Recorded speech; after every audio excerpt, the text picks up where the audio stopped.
Well, are 40s turning fatal for your career as an employee? Well, that seems to be the sentiment echoed by Shantanu Deshpande, the founder and CEO of Bombay Shaving Company. And why he feels that 40s could be turning fatal is because of two very important factors. Number one, in your 40s, you seem to be drawing higher salaries, and add to that there is also the seniority tag that gets associated with you as an employee. So the view really is that people above 40 are expensive, and parallelly they're also less tech savvy.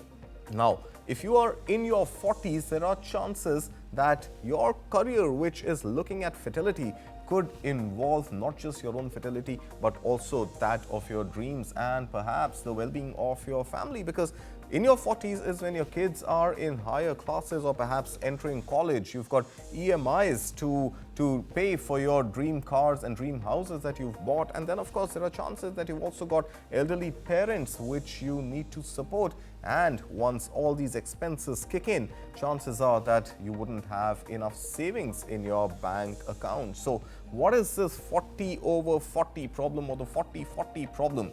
Well, as per Shantanu Deshpande, the 40-40 problem is affecting people who are 40 years or more and earning over 40 lakh rupees annually. You are seen as overqualified, you're seen as too costly, and you're also seen as lacking modern tech skills, which seem to be important for organizations these days. So fatal 40s are here perhaps to stay, but there are certain solutions which have also been suggested, and these could involve upskilling in perhaps AI and technology. Then, of course, saving aggressively to not fall victim to this fatal 40s phenomena, and developing an entrepreneurial mindset. Well, it seems easy said than done. Well, joining me to discuss this morning is Mr. Prabir Jha, HR strategist. Mr. Jha, good morning. Pleasure having you back here on News 9. Fatal 40s, is this something really to be scared and worried about as a trend, or do you think this is a temporary blip and hopefully the employer mindset should change and experience should be valued more? So, I've been talking about this the last some years now, and I'm glad that, a channel like yours has picked it up. This is a reality, and it's going to get worse. I wish I could say otherwise. And, for the last 5 years, I've been screaming this, that if you can ride through your 40s, well, maybe you'll cruise along till you're 60. But 40s, and for many reasons that you've cited, Shantanu, I would believe that it's a fact. India, ageism is the biggest bias. It's not anything else. But in India, ageism is the biggest bias. Uh, there is a mindset very strongly about having younger leaders. Sometimes it's very comical because, in my advisory role, I also do some search work. And in the last 5 years, every search mandate for a C-suite executive that I have serviced, I was told I want a guy between 40 to 45. And I would ask, what happens if the guy is 46? Yeah, What happens if the guy is 50? right. So, I think it's very artificial. But the reality is that India is a talent surplus market. Okay. There are young people being churned in every year, and as they are kind of riding, they are cheaper. And let's be very honest, the experience or the skill set of many people who are in their 40s is not necessarily, differentiating enough.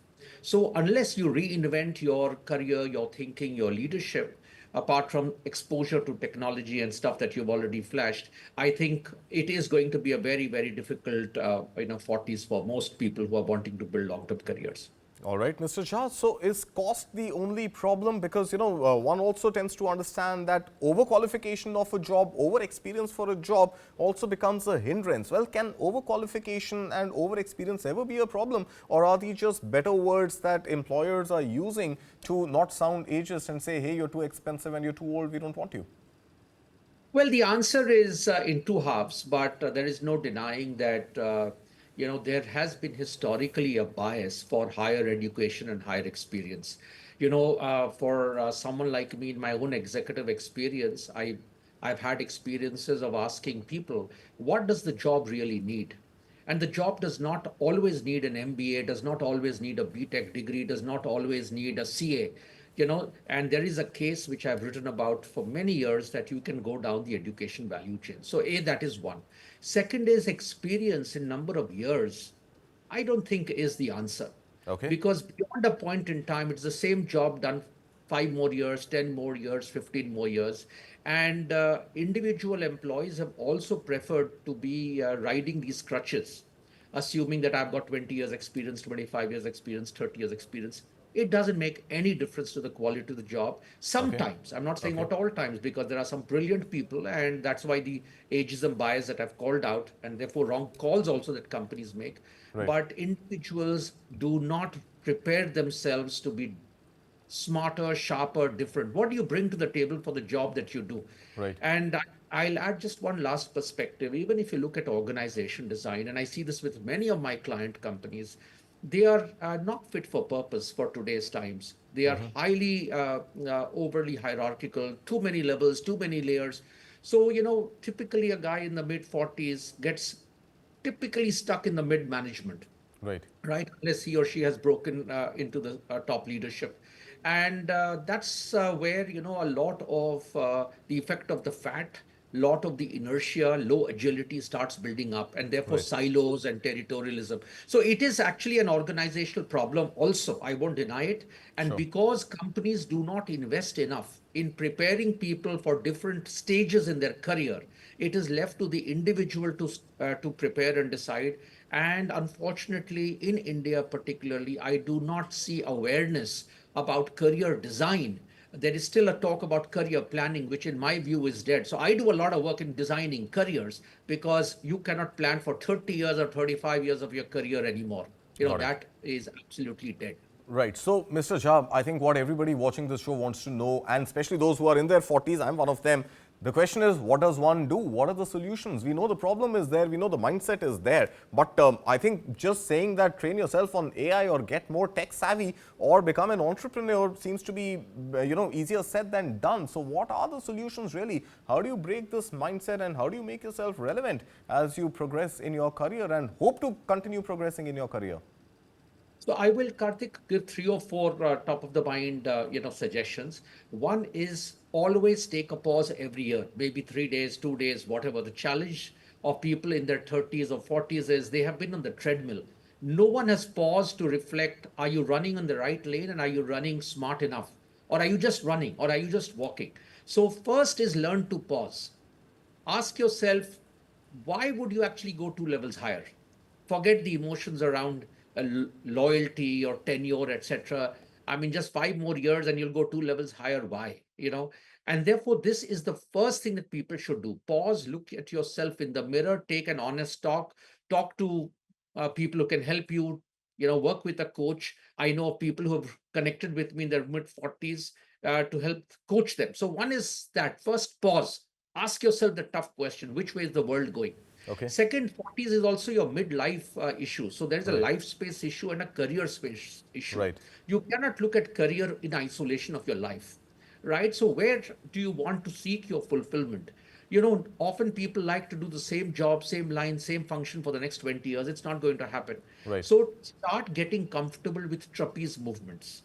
Get out of doing what you've done, unless you want to be the such a technical expert, a functional expert, of a left ventricle heart surgeon. You must be able to swing the trapeze.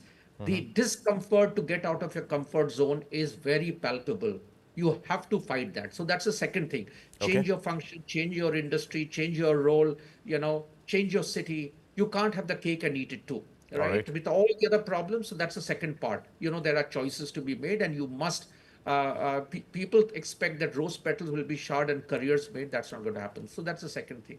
Third is, of course, you have got to kind of I'm not saying only technology. I work with a lot of middle to senior managers, Karthik, and I'll be surprised. People do not even know, and people with 20 years experience in a recent two companies I can remember up front. I said, "Have you heard of VUCA?" Two hands went up.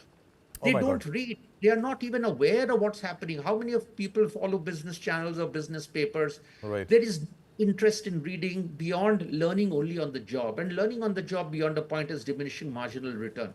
All right. So please learn wide, read wide, be curious, And ideally, you should not wait to be in the 40s to be curious. Right. And that is why I believe companies have their own share of challenges and reactions. Not always do I support that, but people also have not been curious enough. So at least three things that they are able to do, they will make better calls rather than sitting put and assuming the horse is going to carry them beyond the post. It's not going to happen.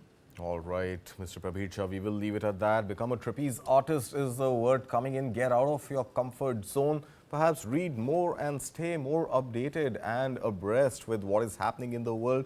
Well, for all our viewers who were perhaps not part of the two hands that went up that Mr. Jha was talking about, VUCA is the world of volatility, uncertainty, complexity and ambiguity. Well, we will leave it at that, Mr. Jha. Thank you so much for taking time out this Monday morning.